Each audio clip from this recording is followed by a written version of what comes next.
Sometimes people tell us, I don't get it, it's just tea. But let me tell you, we are so much more than just tea.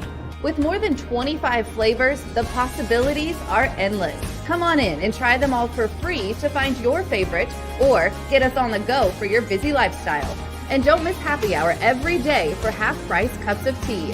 So the next time someone tells you it's just tea, tell them to come by and find out why we say drink tea, be happy.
We have more than 25 flavors. Come try them all for free.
Sometimes people tell us, I don't get it, it's just tea. But let me tell you, we are so much more than just tea.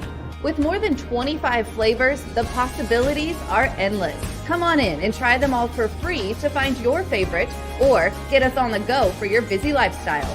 And don't miss happy hour every day for half-price cups of tea. So the next time someone tells you it's just tea, tell them to come by and find out why we say drink tea, be happy.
We have more than 25 flavors. Come try them all for free.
Sometimes people tell us, I don't get it, it's just tea. But let me tell you, we are so much more than just tea. With more than 25 flavors, the possibilities are endless. Come on in and try them all for free to find your favorite or get us on the go for your busy lifestyle. And don't miss happy hour every day for half-price cups of tea. So the next time someone tells you it's just tea, tell them to come by and find out why we say drink tea, be happy.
We have more than 25 flavors. Come try them all for free.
We have more than 25 flavors. Come try them all for free.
all kinds of good stuff. Hey, Kevin, how are you? I'm doing well. How are you guys doing? Good. First things first. Well, how about jump in on the topic of the day here? You're Kansan. Again, we're glad you're back in the state here. We've got Star Bond talk. Does Wichita State have any experience with Star Bonds? Do you have any perspective on Star Bonds in general? They're an interesting and unique thing to the state. They're obviously headline making now. Have you guys had any experience with these? Well, it certainly has been an opportunity for us, and it could be a future opportunity depending on future legislation.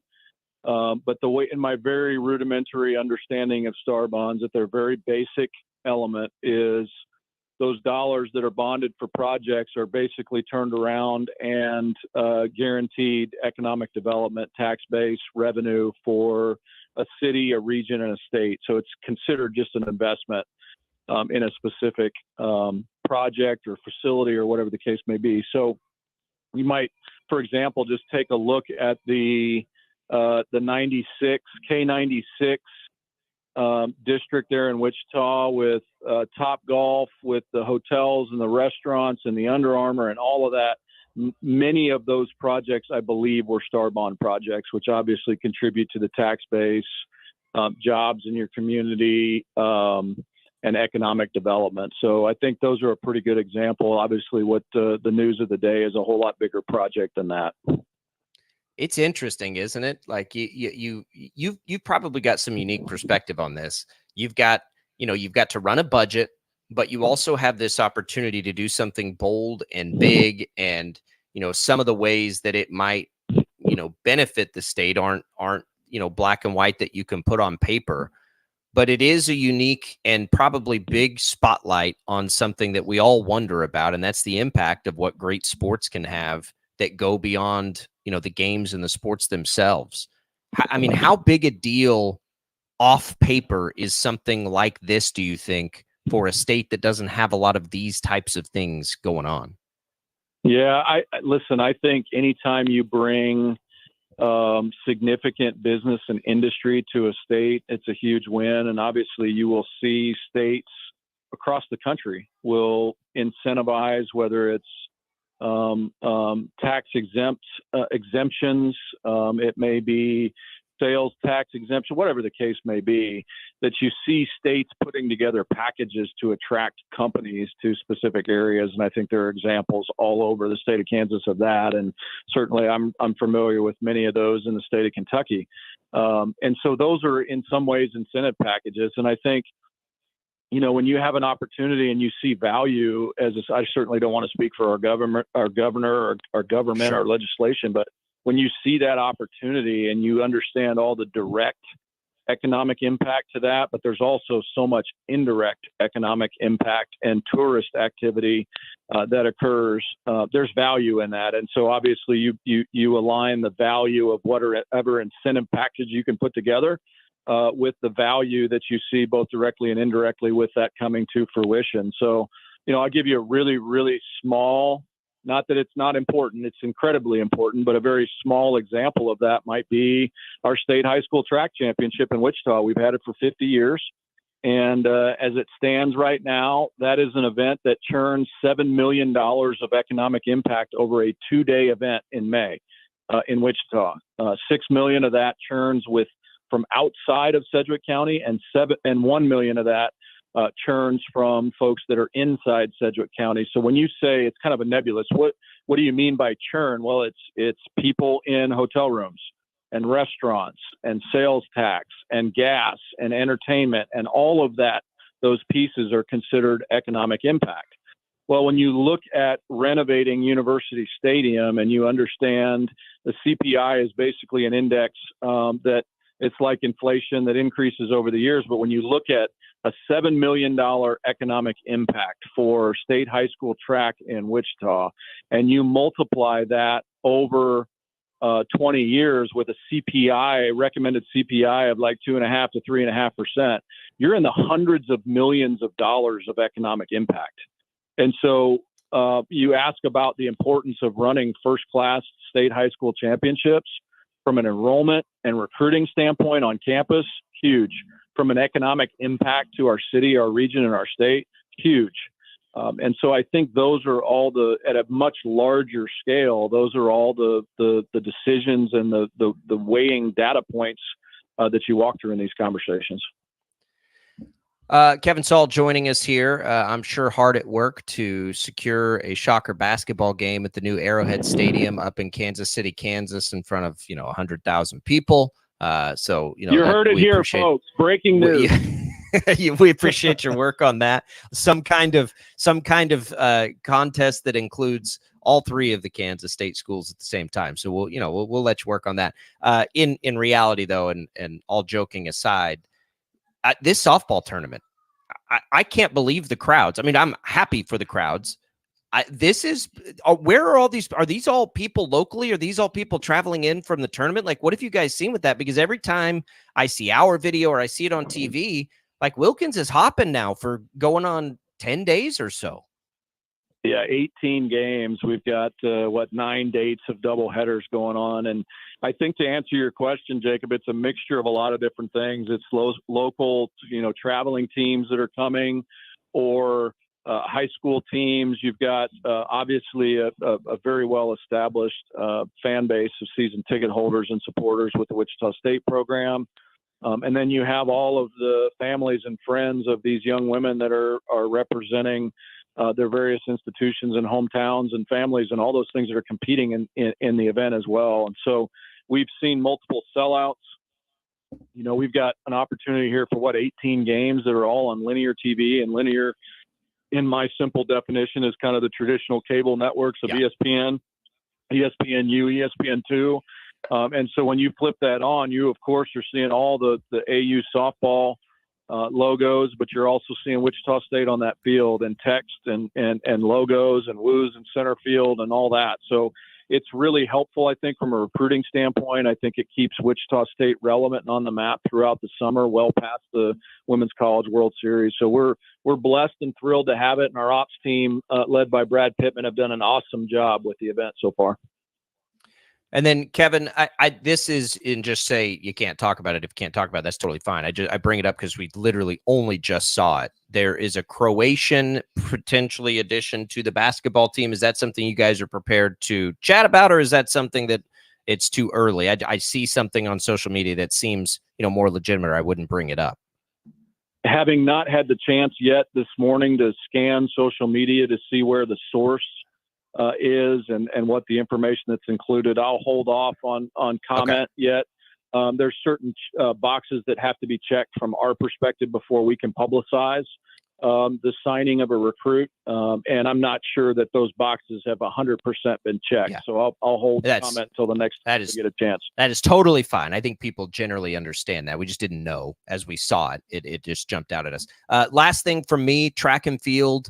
You guys have Olympic trial visits. Is that correct? 2 jumpers headed to the Olympic trials. And is that what we need to know about track and field right now, or is there more? Yeah, absolutely. So track and field is obviously a outdoor season that goes well into May. We had Lucy, Brady, and Destiny that represented Wichita State in the NCAA championships in Eugene, Oregon a couple weeks ago. And they returned to Eugene for the Olympic trials. So just an awesome experience for our Shockers to be a part of the NCAA championships, but also be a part of Olympic trials. And just put in perspective, guys, some of the stories that are going on here on campus. Lucy Ndugu is a distance runner for us, and she joined us last year. Had a great cross-country season. She finished second, I believe, in the women's individual cross-country. And so she will be favored to win that thing next year. She did well in indoor track. So her outdoor track, she goes into NCAA regionals, which is a preliminary event that was in Fayetteville, Arkansas. It's how you qualify for the national championship. And she goes in 81st in the country ranked on paper in terms of her previous performances. And she finishes 23rd in the country after that meet. Well, they take 24 to Eugene. And so she went from 81st to 23rd, got the invite to go to Eugene, competed at the national championship, and she finished 17th out of 24 in Eugene. So just a phenomenal story for a young person that works really, really hard at it and represents us really well. And then Brady and Destiny obviously made second team All-American and first team All-American accolades as well. So track's doing a great job, and we're excited to see what they do in the trials. All right, Kevin, we appreciate it. Enjoy what, maybe some off season, maybe some time away a little bit as we get ready. The next big one will be the TBT, which I know we're excited about. We're seeing, KU with some nice additions to their roster to get excited about. Of course, the Aftershocks will be there. And here we go again. Wichita State on display to a national audience, just like with the TBT. That softball tournament's been great. I know it's been fun for you guys, and we appreciate the visit. All right. Thanks so much, guys. Appreciate the opportunity, and go Shockers. There goes Kevin Saul, Wichita State Athletic Director. Well, if you haven't, check out that tournament on TV. One, it's, they're the best softball players in the world, which is really cool. I don't know about you, Tommy, and maybe this bleeds into the Star Bond thing. I have hometown pride, and this is my hometown now. I live here. I have for a decade. I love when things come in and you're just like blown away by how like the NCAA tournament when it came, and you're just like, you're beating your chest. Like, look how awesome we made that NCAA. That was all of a sudden maybe your best side of the year. And I think that's what gets you excited on the potential of the Star Bond thing. Is it's like when things go well for where you live, you love to see it. So I love seeing the big crowds out at the softball tournament. We've loved it at the TBT. Who knows if that will mean pro sports, but we'll continue to dive into that as we make our way through here. By the way, our next text contest, we'll get it started right now. This time it'll be HTO iced tea and free reign coffee available to you Wichita East, Wichita West, and Derby.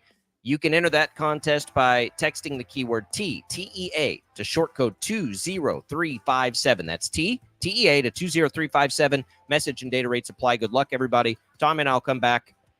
We'll keep going with Star Bonds. A lot to dig into there. We got the Royals to talk about as well. Don't go away. Sports Daily rolling ahead.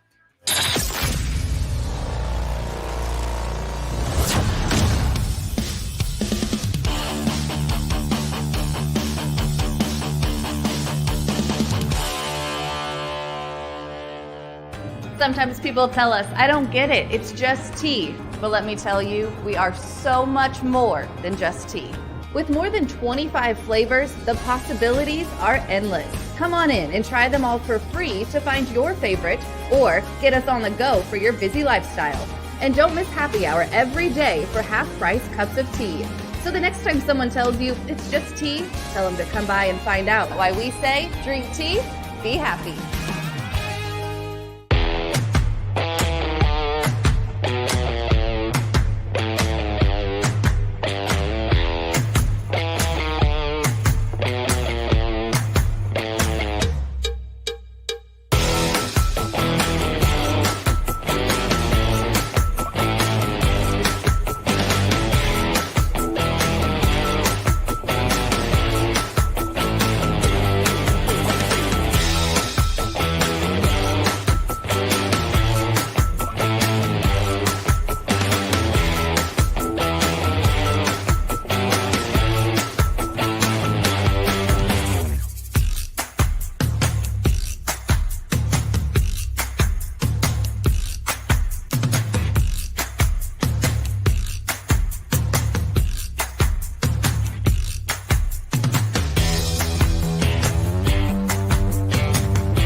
have more than 25 flavors. Come try them all for free.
Welcome back, everybody. It is Sports Daily here. Glad to be with you. Don't miss a minute of the action on the diamond with ESPN Bet. The exclusive sportsbook of ESPN is the only place to find offers and promotions from your favorite ESPN shows and personalities, including daily odds boosts and home run specials all season long. New users can get a bet reset up to $1,000 in bonus bets if your first bet doesn't win. Download ESPN Bet today. What a play. Must be 21 plus. Gambling problem? Call 1-800-GAMBLER. In partnership with Hollywood Casino at Kansas Speedway. Terms and conditions apply. See app for details. My play yesterday did not work, Tommy. The Royals really blew it out there in Oakland last night. Alec Marsh couldn't get anything done. They left too many runners out on the bases. Just a frustrating way to start that. You now can only get even money on that run line at -1.5. I'm looking at ESPN Bet right now. Cole Reagan's on the mound against a dude nobody's heard of named Luis Medina. The money line at -170. Don't love that. Over under 7.5. 7.5 at +105. That might be the play. That over. I'd have to look up Luis Medina, which I'll do here just a second. Luis Medina. They've got some pitching there, but this dude has a 5.87 ERA, Tommy. 5.87. Reagan's has been, we'll call it, I think it's fair to say up and down by his own standard. It's not the same thing as, up and down for a guy like Alec Marsh, but it's been moderately up and down, but he's had 3 good starts in a row. But he's given up runs in those starts. 7.5? What do you think? Against a dude for Oakland, it's got a 5.30 ERA. I think the Royals could get most of that tonight. Yeah, I think the only thing that I would hesitate on a little bit with that is that offensively, the Royals were not particularly good last night, other than Nick Lofton hitting his first career home run. Other than that, it really wasn't a great offensive outing for Kansas City. Bobby Witt Jr. was 0 for 5 last night. Salvador Perez has not had a very good stretch offensively at the plate. Michael Garcia has been struggling offensively. Nelson Velasquez has been struggling offensively. Now, if they're going to break out of their slump, it would be against a guy like Luis Medina with the Athletics. But that's easier said than done, just knowing the struggles that they've had over the last couple of weeks or so. I think they're due, maybe. It's not. Look, you just can't waste it. Like you just can't waste it, and it's going to amplify the pressure a little bit if they don't. You can look at it a couple of ways. Cleveland lost again.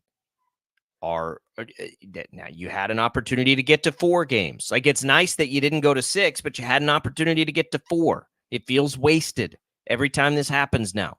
Got to win the next 2. You want to talk about must-win games? You better not lose a series to Oakland.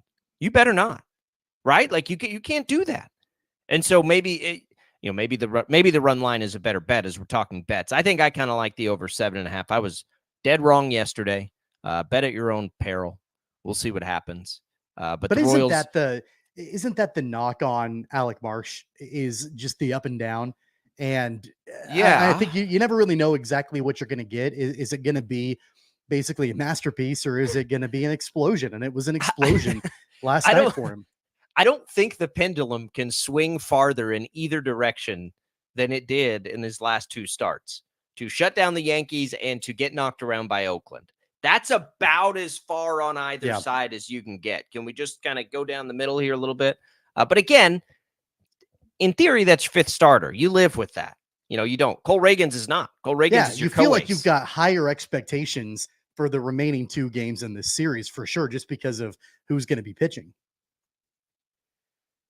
I'm so annoyed. That was such a bummer day. And the Rangers blew a save to lose to the Mets. That was just such a dumb night of baseball. I'm sure your Braves did fine. They won. It's been a really rough stretch for Atlanta, though. They've had a ton of injuries and lost a bunch of games, but they won. They beat the Tigers last night, so that was good. I was so annoyed with baseball last night. I was all excited. Most of the time I have to miss the beginnings of these games because I'm, got the kids and trying to get them to bed, and you tune in. I'm like, all right, I get to watch. I'm pick this up in the 2nd inning. It was over. Like, they didn't even give me a chance. I tune in just in time for the Rangers to blow it and the Royals to fall out of the game right out of the gates. And look, they scored some runs late, as they always do. Dumb night of baseball. Cole Reagans, get it done tonight. Shut them down. Offense, pick it up. You're like, this is the time. This is your chance. I would imagine that they will not have a better opportunity to make up games with Cleveland than they do over the next now 12 games. 8 against bad to middle of the road teams and 4 against Cleveland heads up at home. By the way, on that stretch, Kansas City gets that 4-game set, Tommy, on the back end of a long homestand. Cleveland gets those 4 games on the back end of a long road trip. One more notch in the column of Kansas City to take advantage of this. It's on one hand frustrating that Cleveland's struggling, and it means that, the bleeding hasn't exacerbated for Kansas City. But at the same time, it does feel like they're missing a tremendous opportunity right now in the divisional race. At the end of the day, they have to execute. I mean, we can go column by column and, put different notches in the Royals side about their schedule and being at home and the Guardians and who they're playing and blah, blah, blah, blah, blah. You have to execute. They didn't execute last night. They got down pretty significantly fairly early in the game. This is a Royals team, as we all know. They're going to battle until the end of the game, and they did. And like I mentioned, Nick Lofton hit a home run, is the first of his career that cut the lead down from Oakland, but they couldn't overcome it. And that was Alec Marsh giving up too many runs and having too much traffic on the base paths early in the game against a team that, they've got JJ Bleday, they've got Shea Langoliers, but really other than that, like, they don't really have, a lot of notable big time hitters. Stink. And they stink. Yeah. I mean, I'm trying to be friendly when I say that. Let's not be nice when I say that. Let's not be nice. They stink. They deserve to stink. They don't try hard. That should be the thing that, motivates Kansas City today and tomorrow. Though, and one thing I will say, by the way, I will give Oakland a little bit of credit. Their bullpen is really good. They got a really solid bullpen. And, I would imagine by stuff, their closer might be the best in baseball. Have you watched him pitch? That they'd be sellers at the trade deadline, right? Like, they got to get, some reinforcements out there. We've talked about the Royals needing some bullpen reinforcements. Could be looking at, maybe potentially a future Royal or 2 in that Oakland bullpen.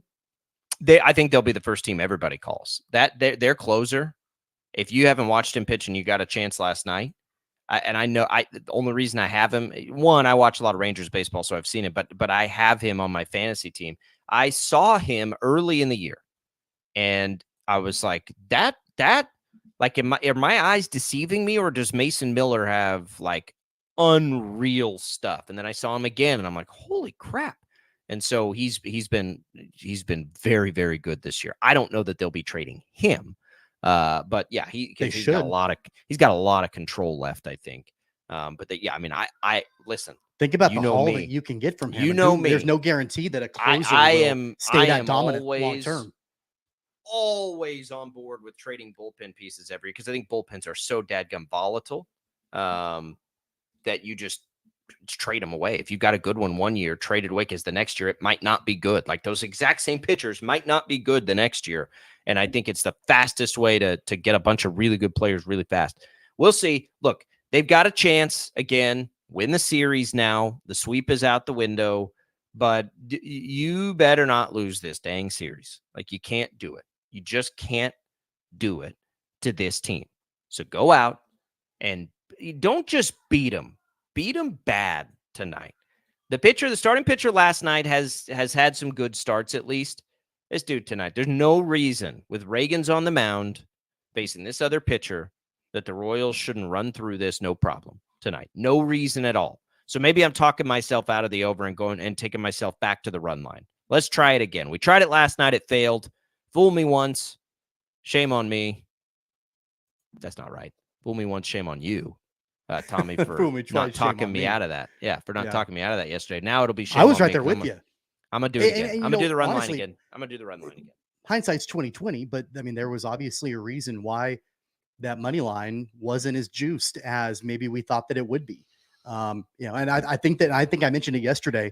Maybe the odds makers think that Oakland, is due. Like they need to win at some point, and man, they did. And I don't think that the odds makers also had any level of trust in Alec Marsh.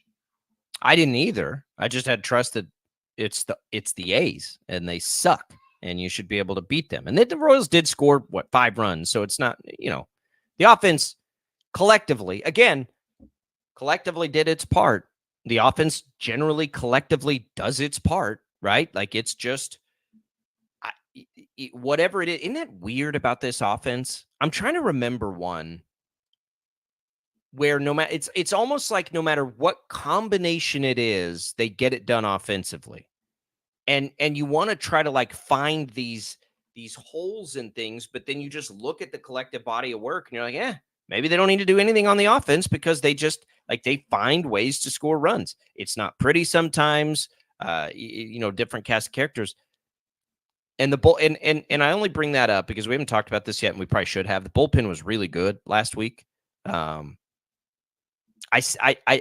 If you have to, is it starting pitcher? Like we have talked about the need for a bat and the bullpen and all of this stuff all year long. And then there are times now where I'm like, well, maybe it's a starting pitcher. I don't think it's starting pitcher. I really don't think it is either. But man, they are razor thin there. Like, they are a Waka injury away from having a real problem, which is what we're seeing now. And if you start to have to slot these other guys up in the rotation, I don't know. I think it's at least worth looking around and see, like, is there a dump, a contract dump or something? Somebody. The only thing is, if Waka's back healthy, I think Marsh certainly has not been bad enough to bump out of the rotation by any means. So it becomes one of those, do you have room? But at the end of the day, can you ever have enough starting pitching? I don't know. I suppose I'd still prioritize bullpen. I think I'm off the bats. I think they're fine offensively. When they get Massey back, and they'll have a month of Massey to see if he can get back and do what he was doing before the injury. I think I'm probably okay with the offense here. They're going to get Renfroe back, I think, at some point here pretty quick too. I think I'm okay with the offense. I think it's bullpen. But watch starting pitching. It's interesting the way that keep an eye on the way that they've moved around, the different pieces in the farm system. Like, Drew Waters had a cup of coffee with the Hunter Renfroe injury. He's back now in AAA. Carlos Hernandez is now back up in the big leagues. He was down in AAA for a while. I mean, Waters was only in 3 games in this, latest call up. Yeah, and it does make me think that they're in a position to where, I don't know exactly when Renfroe's ready to go. I know that he's been, I think, rehabbing, maybe working on trying to get back. And I don't know if he's been in actual games yet at the minor league level, but he'll be back sooner rather than later. But it is interesting. And the Kansas City Star did an article about this yesterday about the roster shakeup and how the Royals are trying to manage their roster pieces. Right now, they've got 3 catchers on the roster. They've got 3 available catchers on the major league roster: Perez, Fermin, Austin Nola. And so they feel fairly content, I think right now, at least, rolling with 3 catchers. I know that, Salvi will play some first base and some DH and things like that. You got to roll. It is interesting. I mean, don't you think it's interesting, though, a little bit that they're carrying 3 catchers right now on that major league roster? No, because I think it's time to start phasing Salvi out as much as you can. I know he didn't want to hear that. And I think you have to be careful with it. Sometimes guys need to play defense and it does have an impact on their offense. I'm not saying like we need to be done with Salvi at catcher. I just think he's too important offensively now, and he has reached this point. And it's more about his offense than anything. But you've got to be able to play him every day, protect him against injury. And so I have no problem carrying a 3rd catcher. I just don't. I think it's pretty important that they do it, actually. But it's a Salvi thing. It's not a knock on him. It's just making sure he's out there every day. And I think that's going to be key for them. Salvador Perez needs to play every day. He can't do that if he's catching a lot, right? He can't play every day. I mean, he's 34 years old and with a lot of miles on there. But it is interesting. In a lot of teams in baseball carrying 3 catchers, I can tell you that. 869-1240. We'll come back. I will give sort of final thoughts for the day on the Star Bond when we return. Sports Daily, Albracht and Castor. Don't go away.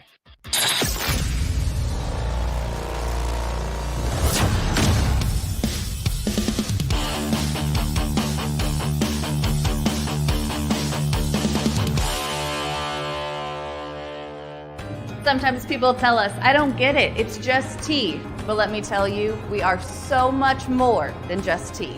With more than 25 flavors, the possibilities are endless. Come on in and try them all for free to find your favorite or get us on the go for your busy lifestyle. And don't miss happy hour every day for half-price cups of tea. So the next time someone tells you it's just tea, tell them to come by and find out why we say drink tea, be happy.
We have more than 25 flavors. Come try them all for free.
All right, welcome back, everybody. Sports Daily.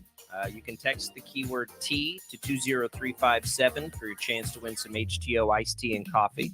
Message and data rates apply. Tommy, we continue to look at, break down, evaluate star bonds. This has been fascinating. Kansas clearly has the appetite for this. The Chiefs and I guess the Royals clearly have an appetite for this. Does Missouri have an appetite for this? I think the lawmakers do.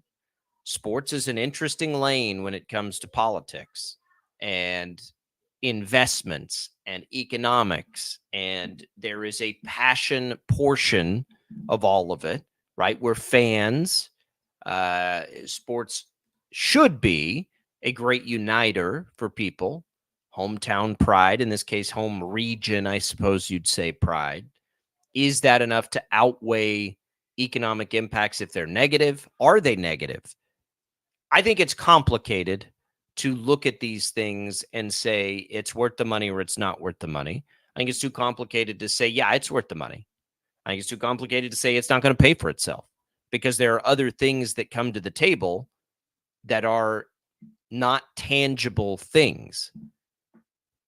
It's really difficult. It is. I don't, as far as like whether they should do this or not, I'm not even sure I have enough data to make my proclamation on it, on what I think they should do. I would tell you that I certainly understand both ends of it. I understand the skeptics for sure. I have been a skeptic in most cases on these because I want, billionaires to pay for their own toys. But on the flip side, I understand the proponents and an opportunity to drive economy and grow a footprint for a state that needs to do those things at the same time.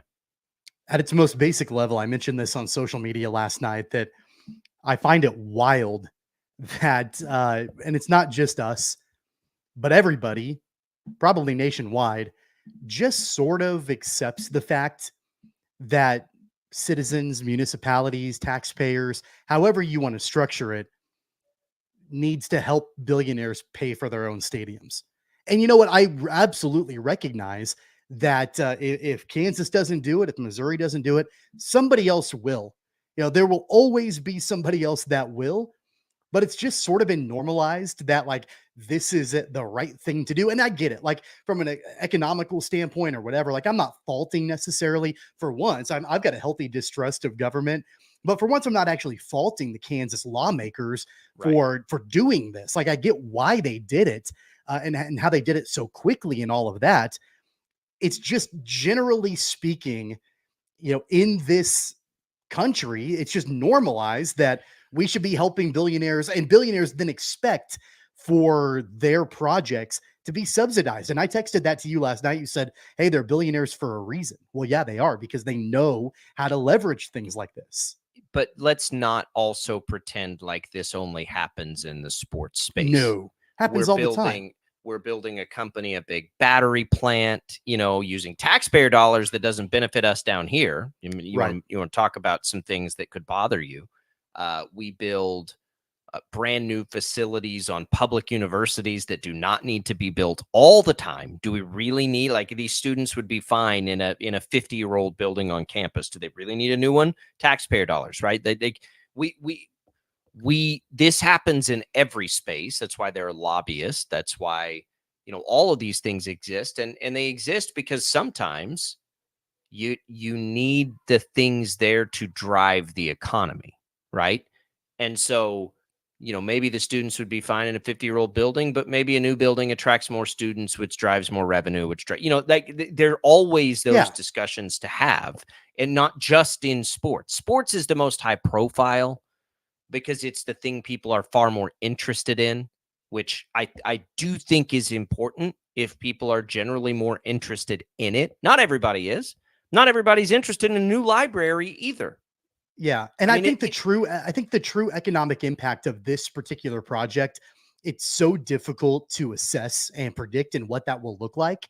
And so I'm not even going to try, but that's why really with this whole thing, it doesn't really impact me. It doesn't really impact you. It doesn't really impact anybody here unless we're going and using it down the road, and then we're paying a tax for the ability to use that space in that district. But I wouldn't have been, I don't think a lot of people would have been on board with any kind of tax increase statewide or absolutely would not have, because we're almost 3 hours away. Like I'm not going to be in favor of that.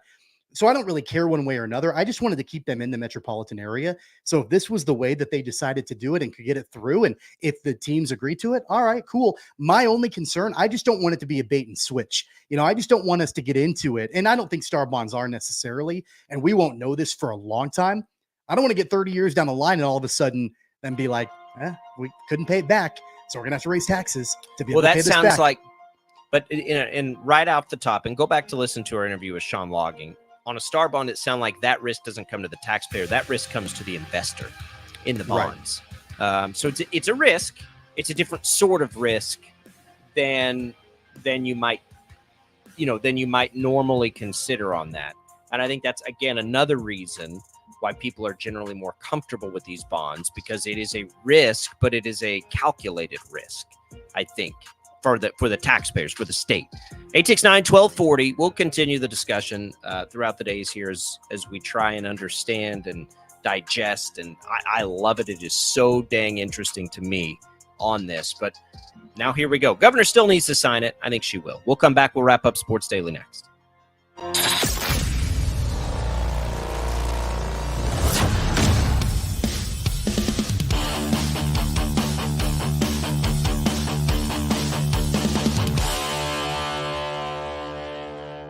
Sometimes people tell us, I don't get it, it's just tea. But let me tell you, we are so much more than just tea.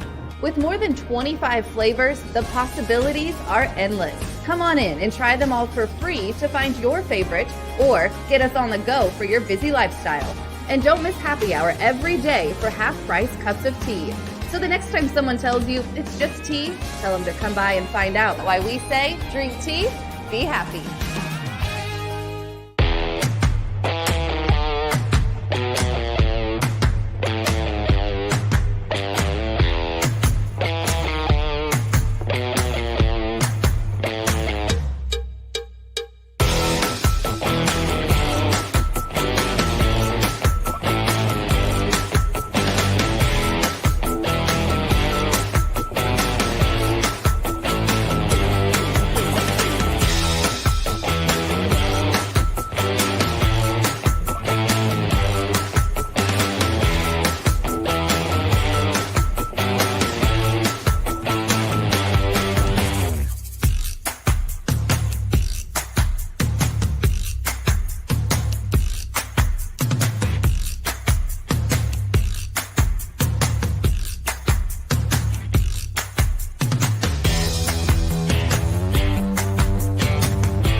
We have more than 25 flavors. Come try them all for free.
All right, tonight it's Royals baseball at 8:30. Regular programming up to that point. Jim Rome, 11 to 2, takes you to Bob and Jeff here locally, 2 to 4. Infinity Sports Network programming until 8:30 when you get that. Congratulations to CeCe Wong for hitting that Canadian national team. Thanks to Crestview Country Club for being a part of the program.